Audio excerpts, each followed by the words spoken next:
Hey there, welcome back to Turntable Guy. On the bench today we have a basket case. This is a Sony PS-T1. It was donated to me by a member of our vinyl record group, and I get quite a few gentlemen who have old tables and stuff that I don't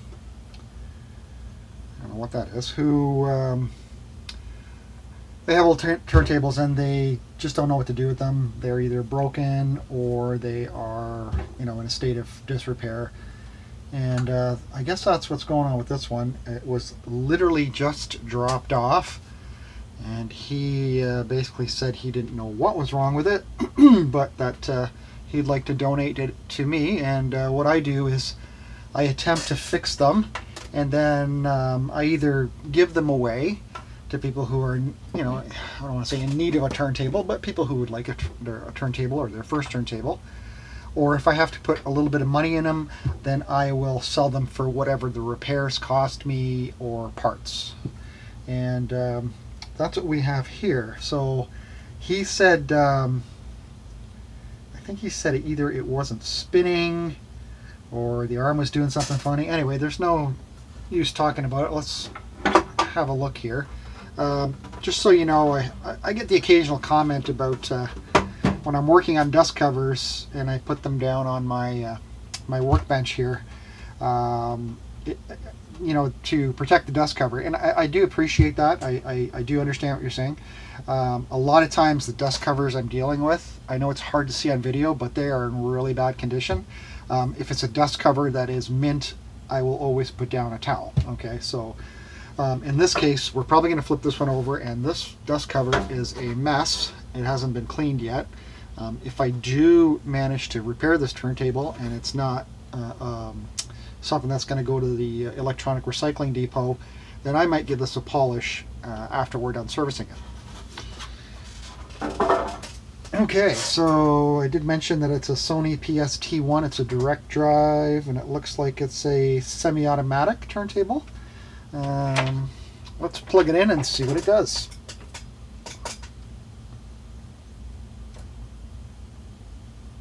Well, it works.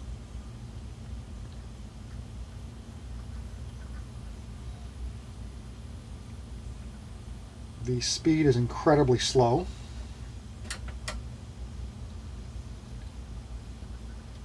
Okay, neither 33 or 45.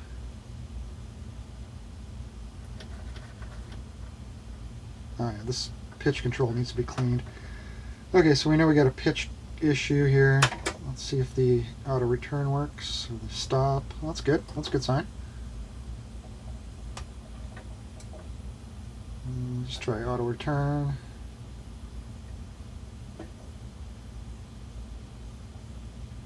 Oh, there we go. So it's going up and down. Yeah, it looks like it is raising and lowering. And what do we have for cartridge? This is broken. The arm clamp is broken. That's too bad. It's a fixed molded piece, so it doesn't look like you can replace it. Might be able to glue it. I'll have a look at that later. Let's see what kind of cartridge is on it. No, that's actually a pretty decent cartridge. It's a Shure M91 ED. I don't know if you can see that or not. And the needle looks really good. I can see diamond from here. Wow. Needle's like brand new on that. Might have to keep that for myself. That's great. Okay, good. So anyway, Sony head shell. So let's unplug it. That's a really nice, heavy, thick rubber mat too.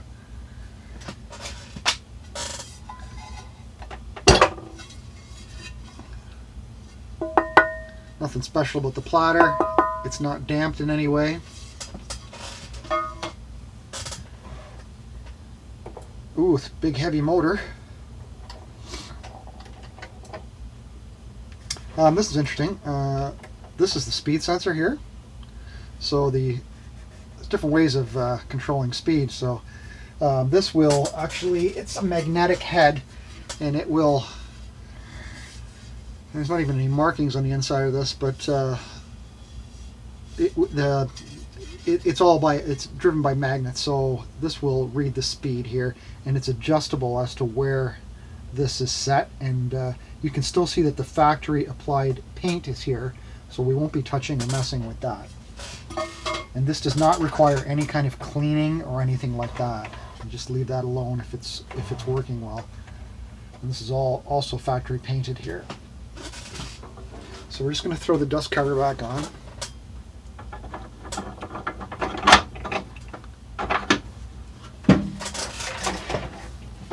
Get a look at what's underneath here. Oh, you know what? Let's pause. Way too many screws. I don't want to bore you on this one. Okay, welcome back. Got the bottom off. We're just going to remove this plastic piece here, which gives us access to our speed controls. And if you'll notice here, we have our speed pot, and we also have two adjustment trimmer pots here. Okay, so that could be the reason that our speed's off. We also have our speed selector switch here. We're going to hit that with some cleaner. This is our stop. Oh, that's interesting. Huh, that's all by, this is a bent wire, and it comes around, wraps around this little nub here, and physically pushes this arm just with friction. That's really cool. It's amazing how many different types of systems for cut and stop, all those type of buttons. Some are solenoid driven, some are a long rod that activates something, and this one's just kind of a weird piece of metal here, just enough to push this plastic lever. Interesting. Okay, so let's service these speed pots. Now we may have to adjust the trim pots as well. I just want to see how easy this is to remove. Oh yeah, that's great. Okay, so we can definitely do that. Okay, so we've got our pitch control out here, so we're going to give all three a nice shot of our contact cleaner. I'm going to hit the two trimmer pots and the main pitch pot. Get it from behind here.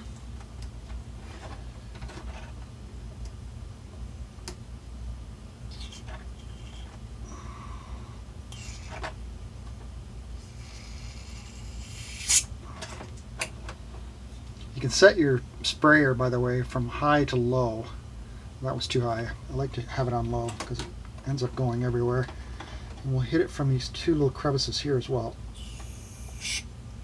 And there we go. So that's the pitch control. So work that back and forth.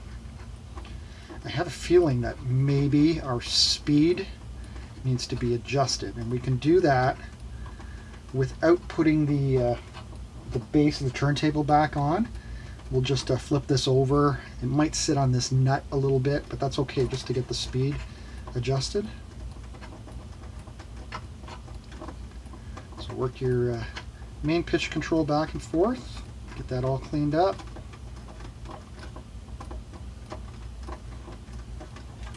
And then I think we can put it back actually, so I can work on those other two controls.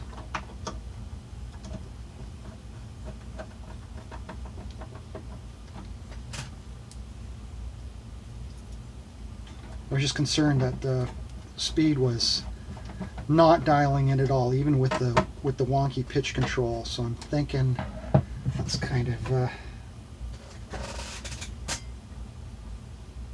solder joints are okay. We'll just leave it for now. Maybe that's a little bit felt loose, but I don't see crazy solder joints there. We'll see in a moment. Let's spray these. And don't worry about where they were. This is all adjustable. Okay. So just grab yourself a flat head screwdriver, and you're just going to want to work these back and forth throughout their entire range of movement. Yeah, I'm really messing with that solder joint there. And I'm just going to set them both at center. So right there. I'll work this one.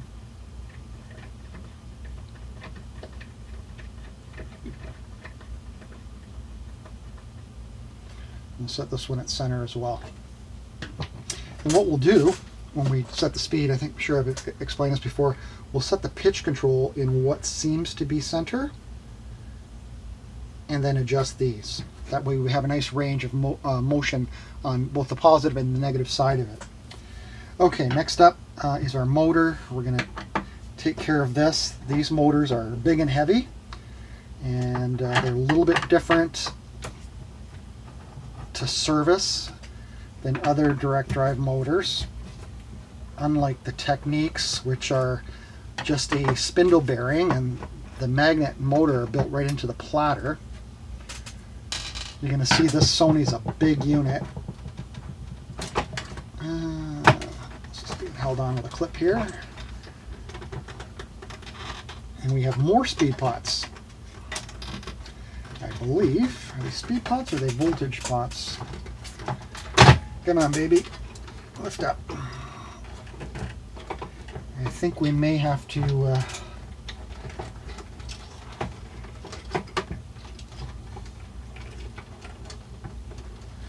cut some cable ties here. There's two. One here and one down here. Be careful not to cut any wires when you're doing this.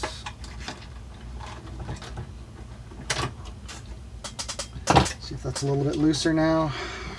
It's a little bit looser, but not great. Oh, we got another wire tie there. There we go. That's better. Try to do this without so you can see that is very tight. Okay, I am going to remove this pitch control and speed control again because they're tying things up. So we're just going to take this off again. And we're going to remove this speed switch too, which is over here. And it has a couple smaller Phillips heads.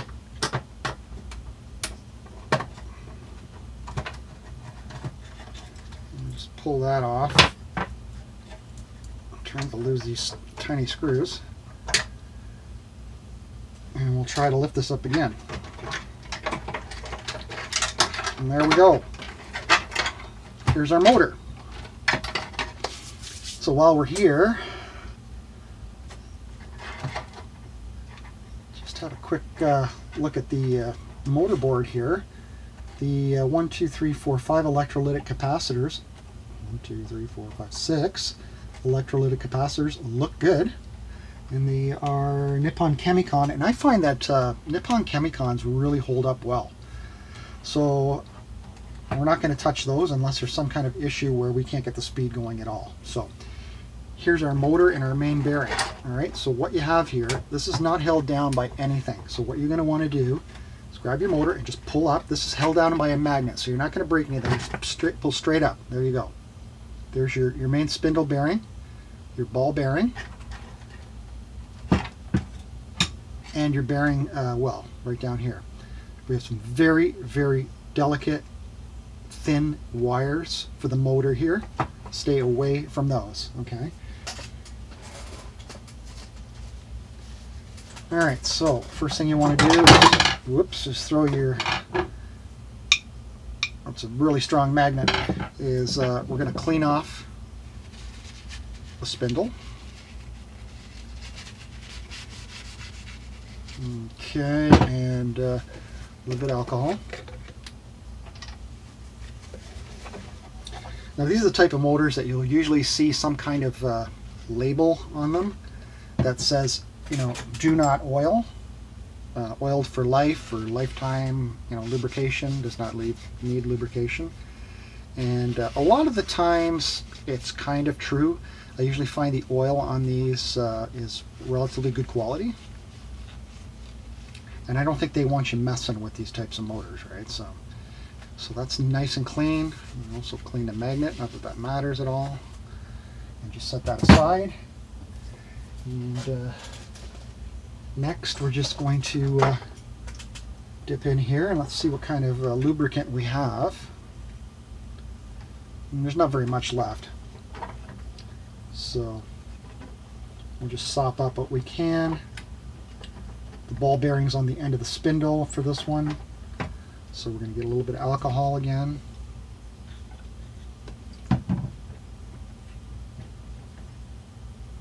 And just clean in there.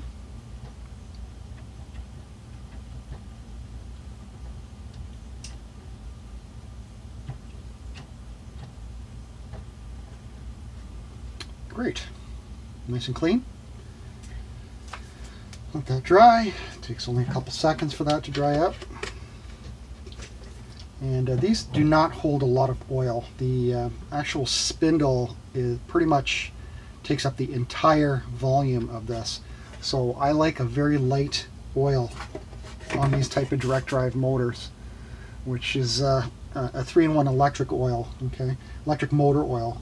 And I like to put 1, 2, 3, 4 drops, maybe 5, just around the edge there. Put a little schlob on the ball bearing, and just a little bit on the spindle itself. And this puppy should get sucked right down with the magnets. Right? You're going to get sucked down with the magnet. No, you're not going to get sucked. Oh, there she goes. There she goes. There she goes. Down she goes. And there you go. And that's it. Done. While we're at it, let's spray this speed switch. There is really no access on this one, so we're going to just flood the top a little bit here. So just gently.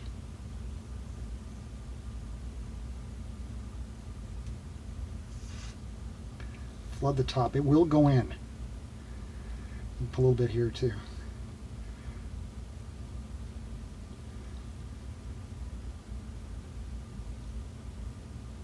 Just like that. See, it went somewhere. It's not dripping anywhere else, so it's in the switch. Okay, then work your switch back and forth. A lot of speed issues are caused by switches. They don't get used as much as you think.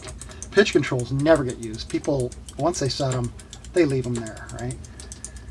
But speed switches, you would expect, you know, people are listening to 45s and 33s, and they'd be switching these quite a bit, but it's less common than you think. Most people leave them on 33, they listen to long plays, and that's why these switches go all wonky. All right, good. So now, we're going to reinstall our motor. Let's get the wires out of the way here. I'm just going to tuck it under this over here, and down she goes. And then I will rearrange the wires off screen because that is about as boring as it gets. And you want to make sure that the motor's good and tight to the plinth. This one's just screwed into plastic, so not exactly reassuring, because the plinth is all plastic on this Sony.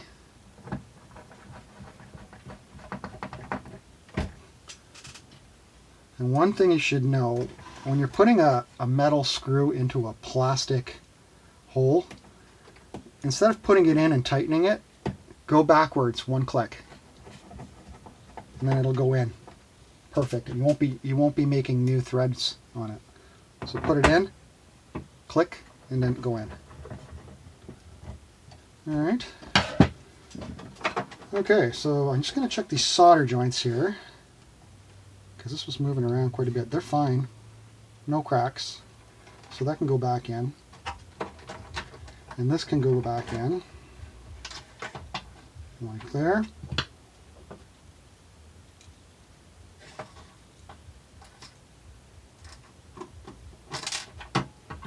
These are very, very small Phillips screws. I can't even get my magnetic screwdriver on them.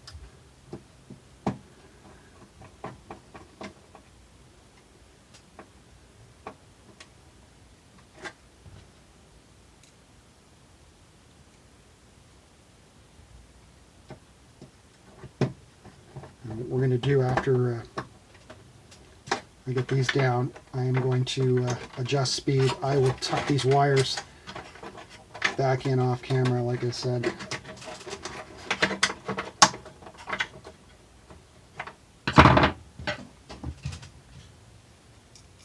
I think I forgot to install my ground wire over there for the motor plate.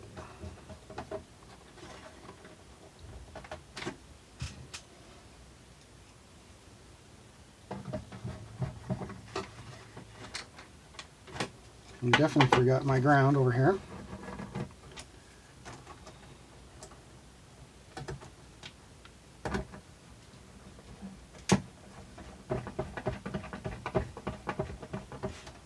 Okay, ground reinstalled, and everything's back.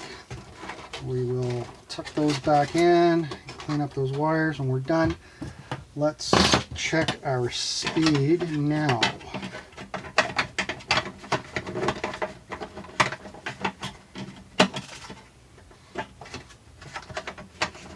I have no clue how that went in. I'll have to check that later. All right, so we're going to flip this back over.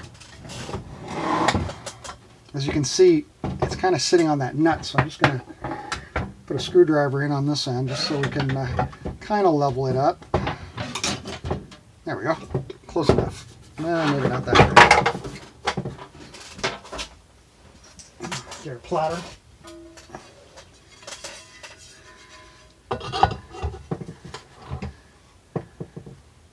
It doesn't have to be super accurate. We just want it where it's spinning, where we just want to get these close. And what I'm going to do here, I just want to make sure you're able to see this. I'm just going to move this out a little bit because I have to hang the turntable over the edge here. You can't really see me do this, but I'm going to get a strobe disc for you.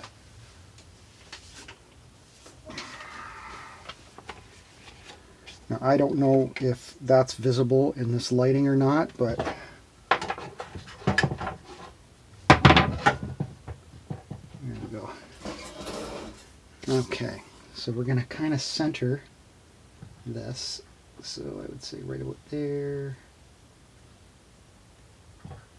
Is that not right? Yep. So we'll just center this knob right there. I'm going to grab my light and I'm going to go underneath with my screwdriver and adjust those speed pots. Now, put our arm up, plug our turntable in, and turn it on. And I'm sure it's going to auto return.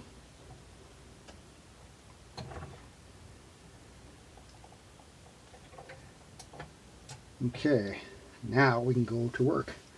So we're looking to get our 33 here. You know what? That's actually not bad now. Can you see that? It's like dead on. Okay, let's flip to 45 and see how we're doing there. Okay, 45 is slow. Let's speed up our 45. This is our 45 ring right here. And it's spinning counterclockwise right now, which is slow. So let's have a look here. I don't know which one's 45. Let's try this one. Oh, there it is. Yep, got it. Right there. Well, that's just too bloody easy. So there you go. Speed set. 45. 33. Right here. Done. How great was that? So this thing was headed for the trash heap, and now we've got a perfectly good turntable, provided it makes sound, which is what we're going to test next after we put the bottom on. Here, auto return.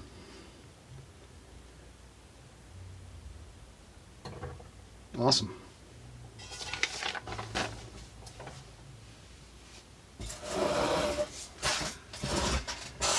All right.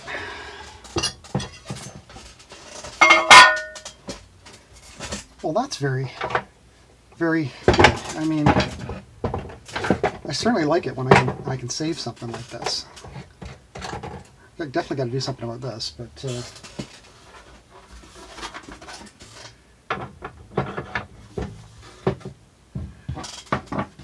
so we're going to put our bottom back on,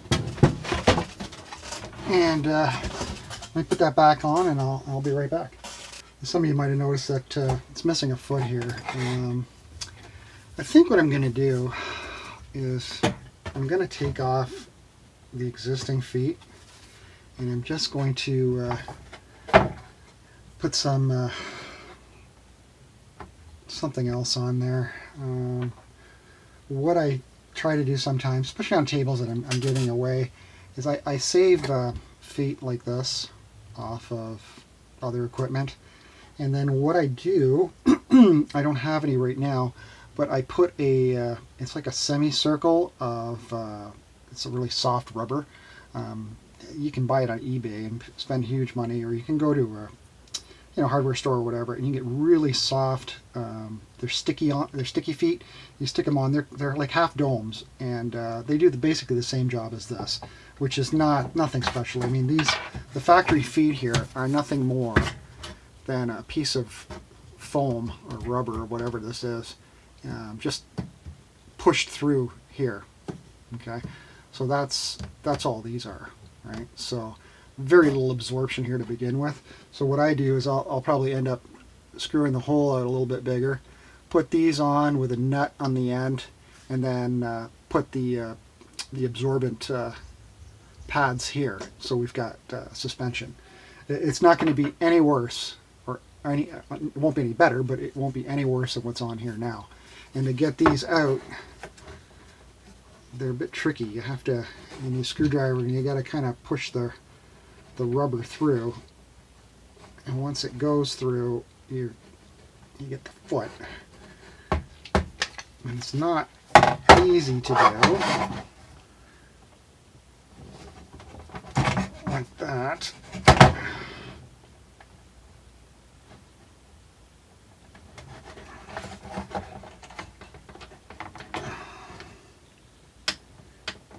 It's damn right irritating to do, actually.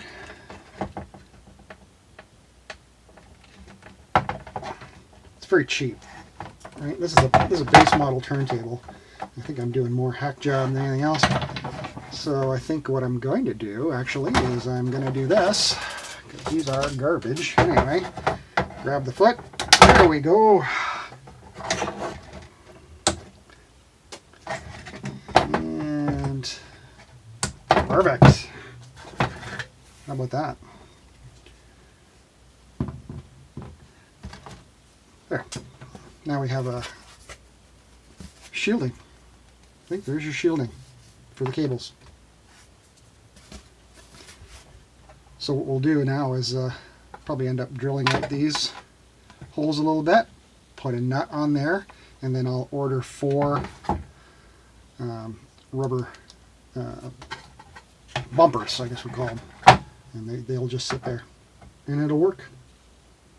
All right, got the base back on. I've got these attached to the bottom, so we've got some feet, and then we'll get our bumpers for it. I just want to do a sound test. I'm not going to screw the base on just yet. I'm just going to flip it over. It's sitting on its new feet, and this one doesn't look like it has a ground cable. So that means that the grounding's either internally grounded or they've sent it down one of the legs of the RCA cables, like Rega does.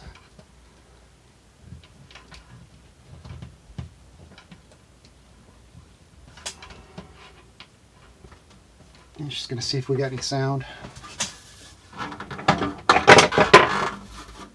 These hinges are very loose.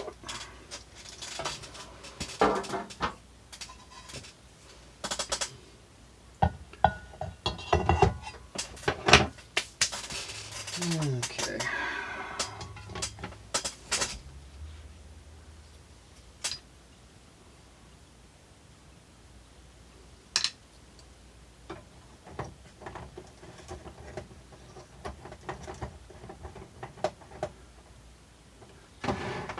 I'm just going to set this up for like 2 grams of weight here. When in doubt, use 2 grams. It's a Shure M91, so 2 grams is not, it's not bad for that cartridge. Almost there right away. 1.7.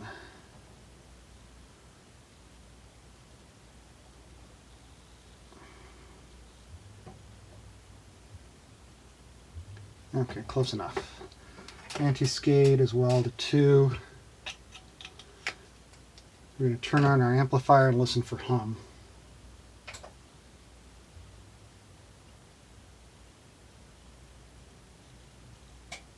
No hum. So here if we get the sound. We got sound in both channels. Let's grab a record.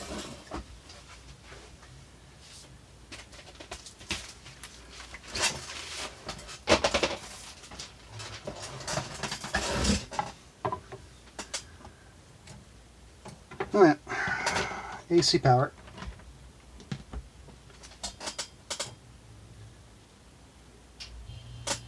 Well, there goes the AC. It's hot here again. All right. Ooh, that's loud.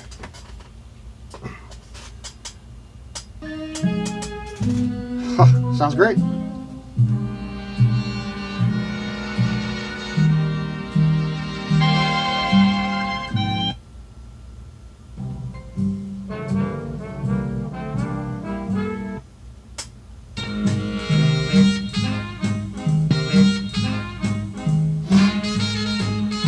Speed is stable.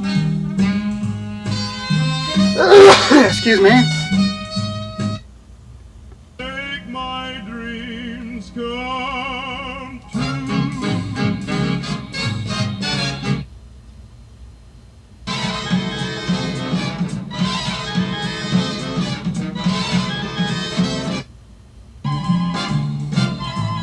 All right, let's check our auto return.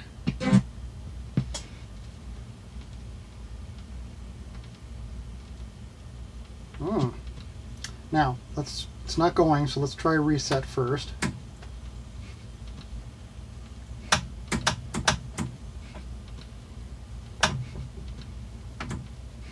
We may have touched something under there. I think we have.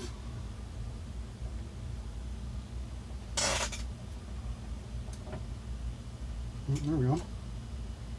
Let's try that again.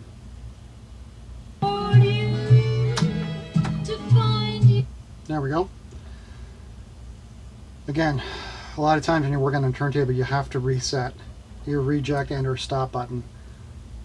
It affects your auto return as well.